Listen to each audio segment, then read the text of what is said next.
dugaan saya Ganjar akan nomor 1 di putaran 1. Ganjar akan nomor 1 di putaran 1. Tapi presiden kita adalah runner up-nya. Kalau runner up-nya Prabowo lah presiden kita. Kalau runner up-nya Anies lah presiden kita. Bedanya Anies dan Ganjar saat ketemu macet. Saya dari timur aja, ini ke daerah, misalnya barat atau ke daerah pusat gitu Pak, itu kadang-kadang 1 jam sendiri Pak. Biasanya kita main handphone di mobil. Kalau Bapak kena macet nggak sih Pak? Enggak ya Pak? Kemana-mana dikawal? Macet juga? Oh iya, nanya dulu nih. Bapak kalau lagi macet, Bapak di mobil ngapain sih Pak? Memang gini, kalau di mobil itu kesempatan saya ngecek SMS. Ya.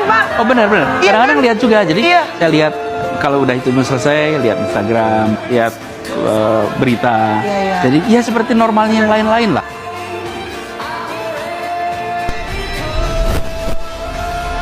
Di depan Politron di batas wilayah. Kita ada di situ. Ayo kita dengan iya, ini langsung dilapor. Oke, nanti merah itu ben aku jadi drone, nggih. Iya. 0821. Langsung di WA sini ya. Oke. Siapa cawapres Ganjar Pranowo? Saya mau tanya karena ini nama-nama yang disebut Pak Jokowi kemarin, ketika di masjid pasca sholat Id dengan Mas Ganjar juga. Ada banyak nama kata Pak Jokowi. Saya mau minta tanggapan Mas Ganjar atas nama Erick Thohir. Ya, kemarin ngomong bola bareng saya diskusi. Sosoknya menarik untuk jadi calon wakil presiden. Mas Erick menarik, anak muda, energik ya. Kalau Ridwan Kamil? Ridwan Kamil teman saya, ya. Saya belajar dari mesosnya dia, keren-keren ya mesosnya. Komunikasinya cukup bagus, ya. Kalau Sandiaga Uno, Mas? Oh, itu teman lari. Larinya lebih kenceng. Mahfud MD? Dia orang yang menguasai ilmu pengetahuan cukup banyak. Berani. Kalau Prabowo Subianto, Mas? Tetapi kemungkinan untuk menjadi orang nomor 2 di bawah Anda, itu kemungkinannya masih terbuka tidak, Mas Ganjar? Sangat terbuka. Saya sangat terbuka dengan siapa. Ini kan putra-putra terbaik juga. Partai masih akan diskusi, pasti masih akan dialog, tentu akan banyak pertimbangan yang sekarang lagi berproses. Kalau nama-namanya semua sudah bersegar, orang saling menjodoh-jodohkan, kan begitu. Jadi Pak Prabowo itu meneriakan sesuatu yang orang Barat ini selama ini pura-pura tuli, pura-pura buta. Yes. Satu, kenapa lu nggak ributin soal Kongo, lu acak-acak Kongo, lu nggak ributin soal Timur Tengah, lu acak-acak Timur Tengah, dan termasuk lu acak-acak kawasan gue. Kira-kira itu bahasa Pak Prabowo kan? Gue tahu perang itu kayak apa kan, karena kawasan kita diacak-acak. Itu pesan menurut gue paling strong dari beliau. Gue sih Asia lebih berpengalaman dia bilang untuk menanganin perang ya. Jadi gue nggak akan masalahkan Pak Prabowo bener atau Pak Prabowo salah. Yang gue lihat satu yang paling penting, dia buka mata Barat itu di Shangri-La Dialogue, ya kan? Apalagi mata pro Amerika di Shangri-La Dialogue, ya kan? Bahwa lu tuh bikin masalah tuh banyak di seluruh dunia. Itu satu. Yang kedua, ini membuka mata kita. Tahu nggak apa? Memang Ukraina ini sedang dipimpin sama para pemimpin atau kabinet yang nggak bersyukur dan nggak tahu terima kasih. Kok tiba-tiba jadi gini ya? Gue kalau boleh cerita konteksnya. Waktu itu kan Pak Andi Wijayanto di sana mendampingi Menhan. Jadi di menit Menhan lagi di stage itu ngomong apa langsung Mas Andi WA gue, kon siap-siap rame, ya kan? Nah, jadi terus aku terus kontak dengan dia. Nah, begitu nggak lama dari itu kan yang keluar pertanyaan di seluruh dunia tuh pernyataannya dari si Ukraina. Menhan Ukraina. Dia bilang bahwa ini adalah konyol tanda kutip, kedua berbau Rusia. Sebentar, lu lihat dulu niatnya tuh kan baik. Gue ini mau ngasih tahu bahwa dan nolong lu juga gitu. Iya, sebenarnya nolongin lu bahwa ini konsep gue, ya ini gue, nah lu apa itu. Jadi kalau gue bilang ini semakin menunjukkan bahwa Ukraina ini memang memelihara perang. Pertanyaannya sekarang kita harus tanya kepada diri kita semua dan seluruh dunia ini, kenapa they enjoying the war? Karena di dalam war itu banyak sekali dana-dana yang tidak terlihat. Banyak kue-kue ya. Kue-kue yang tidak terlihat yang bisa dimakan pun orang nggak cari ribut. Dan ini mereka enjoying. Jadi pertama ya gue bilang sama Ukraina, lu tahu terima kasih dong jadi negara, jadi orang gitu loh. Menhan gue itu lagi coba membantu dan memberikan solusi. Tapi kita bersyukur 5 tahun Tuhan izinkan kasih ke orang yang pintar ngomong untuk kerja. Coba kalau kita bayangkan gitu ya, kalau kemarin saya masih jadi gubernur, ini saya udah turun ini. Tapi yang pintar ngomong itu dikira orang hebat kan?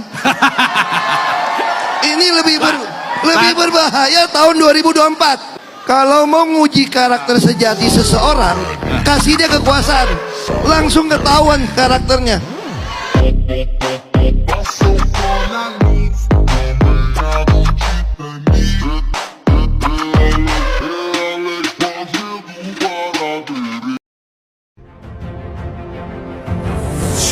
Pak Heru kan lama sekali sejak jadi wali kota di DKI, kemudian waktu memegang badan keuangan, saya tahu betul rekam jejak, cara bekerja, kapasitas, kemampuan, saya tahu semuanya.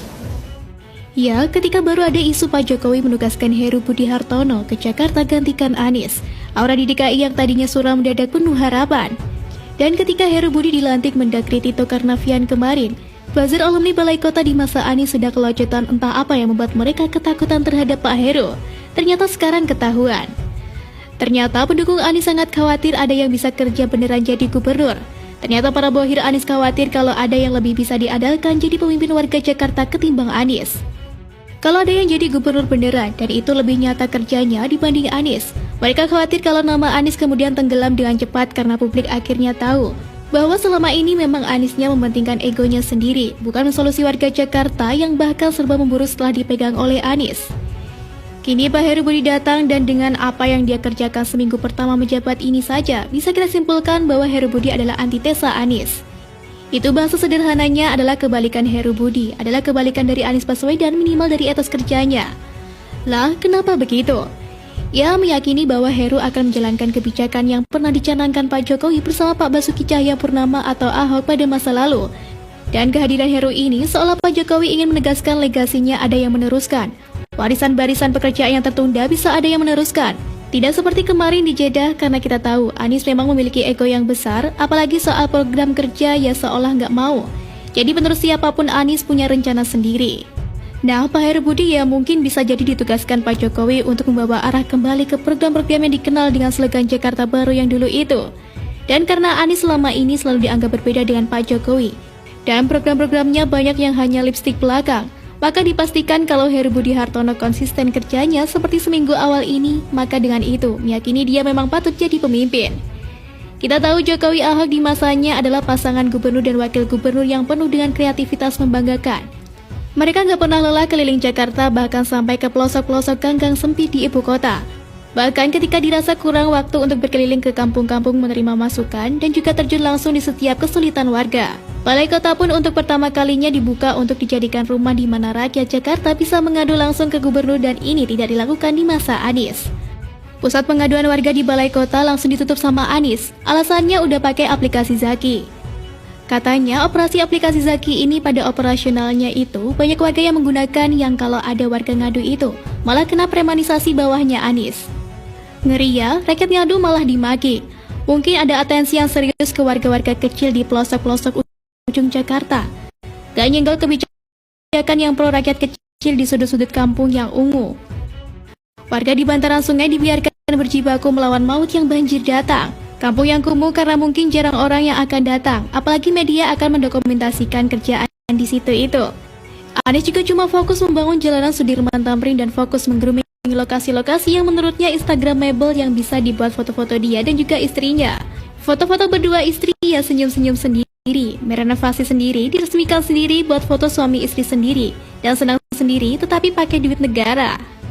Kenapa jurus Anies merobak Jakarta cuma di lokasi-lokasi yang terlihat setiap hari saja ya? Karena memang Anies membangun untuk bahan kampanye capres mana mau. Anies membuat kebijakan yang tidak populer mana mau.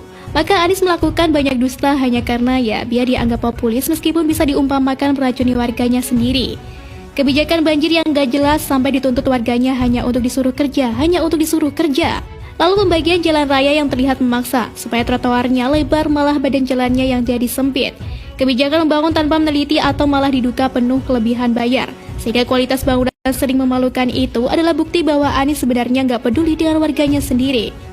Masih ingat soal polisi tidur yang membuat penunggang motor berjatuhan? Atau soal tribun yang ambrol di JIS? Atau soal tribun penonton Formula E yang ambyar kena angin?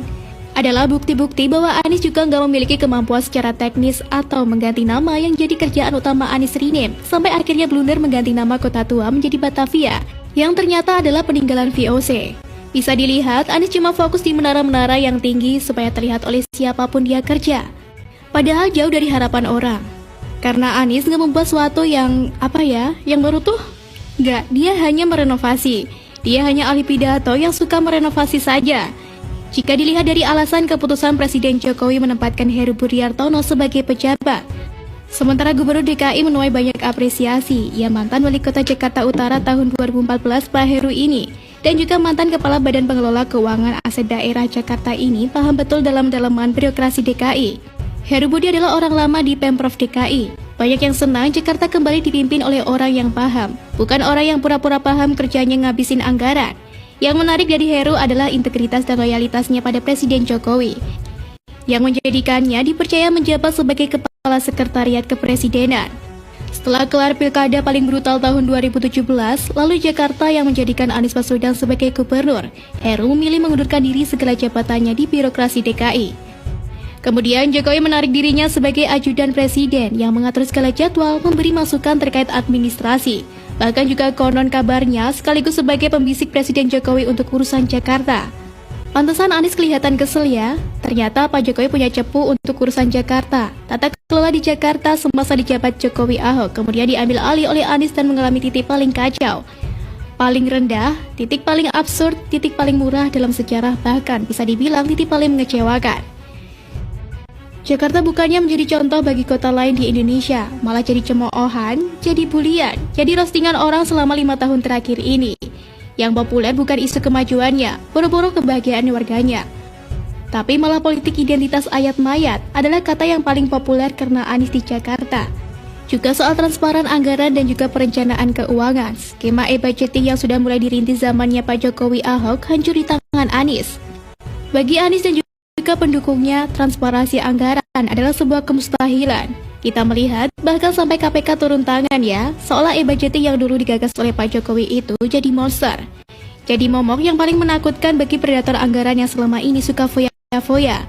Di atas supaya mereka mengutak-atik anggaran menjadi angka-angka siluman.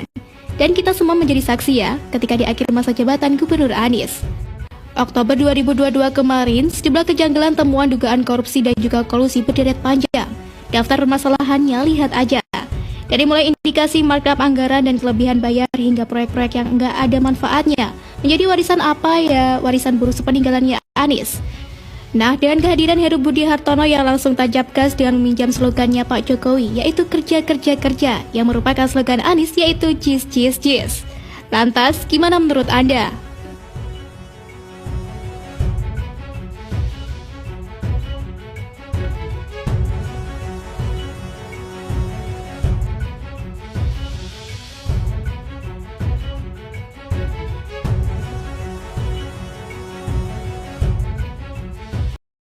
Keren, belum genap 1 bulan menjabat PJ Gubernur DKI Jakarta, Heru Budi bak emas yang bersinar. Selain membuka kembali posko pengaduan warga di balai kota seperti era Ahok, ada satu gebrakan baru yang pasti membuat Anies Baswedan kaget. Dan berikut ini sudut pandang akan mengulasnya.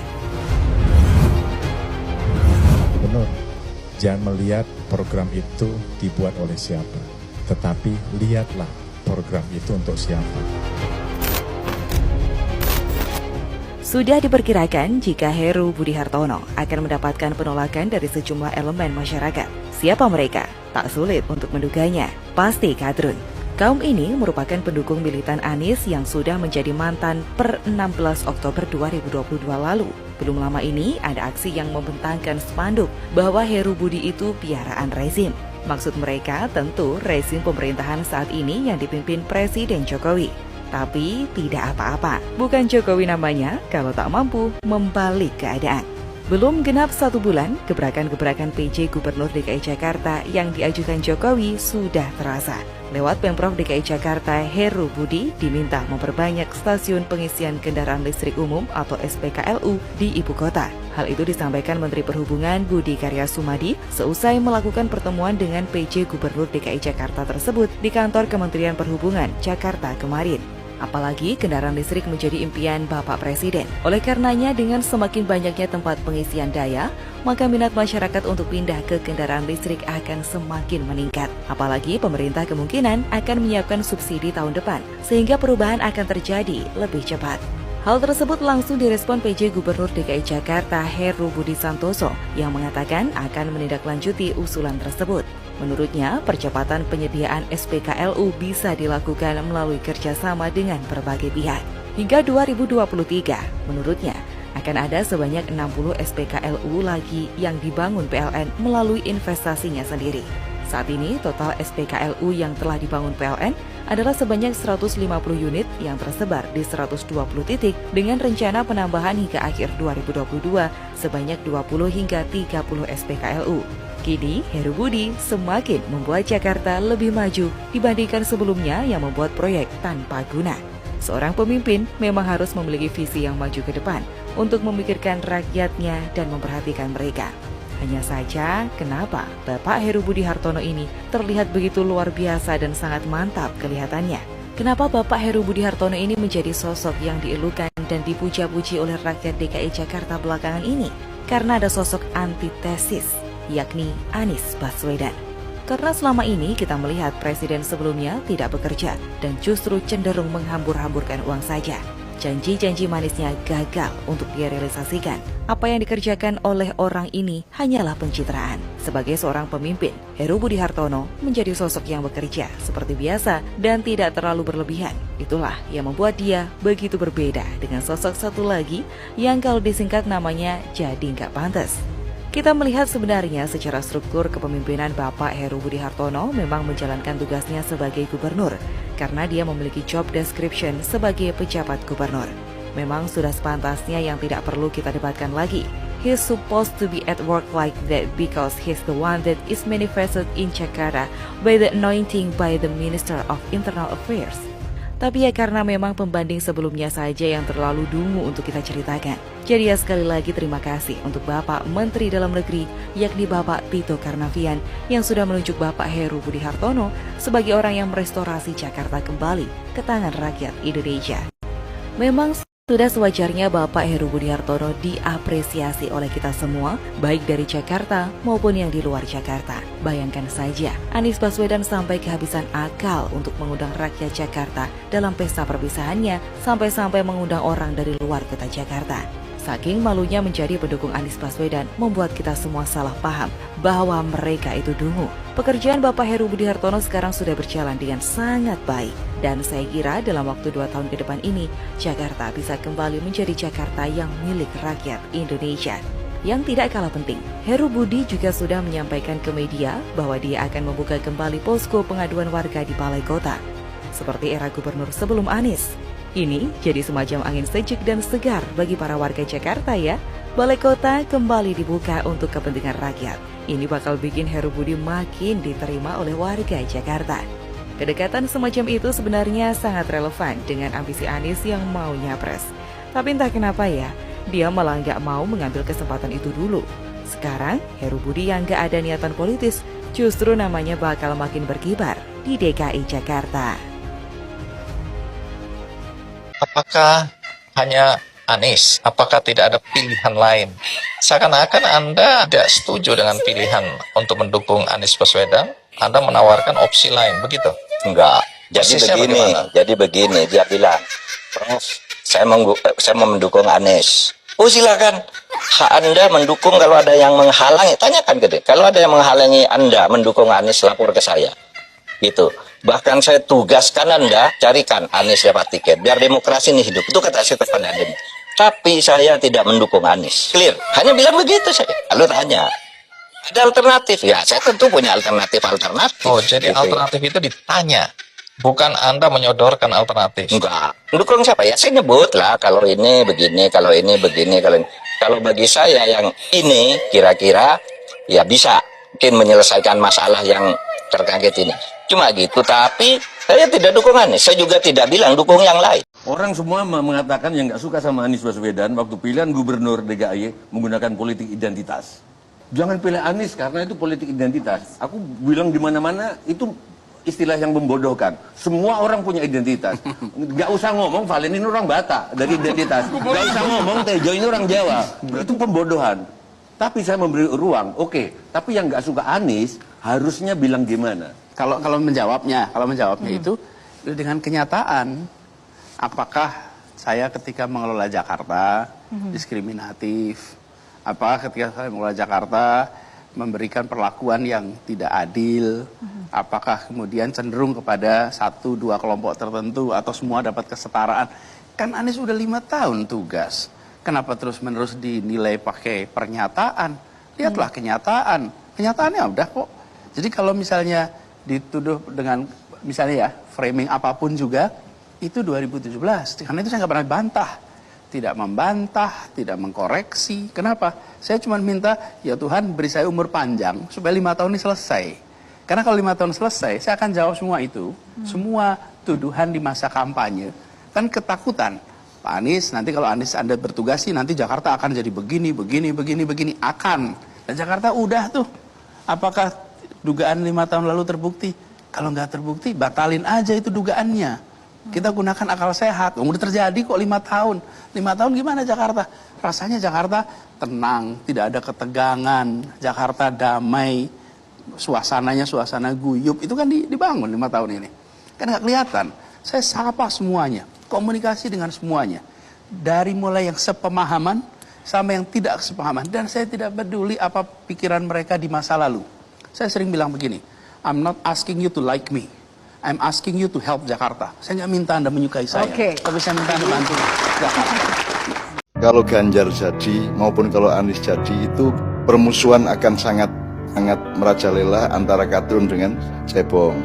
Jadi siapapun yang menang di antara mereka berdua itu akan tidak meredakan, tidak menjadikan persatuan atau kedamaian, tapi akan potensial untuk permusuhan. Jadi saya tidak mau menemui Anies karena kalau saya ketemu Anies itu tambah musuhnya.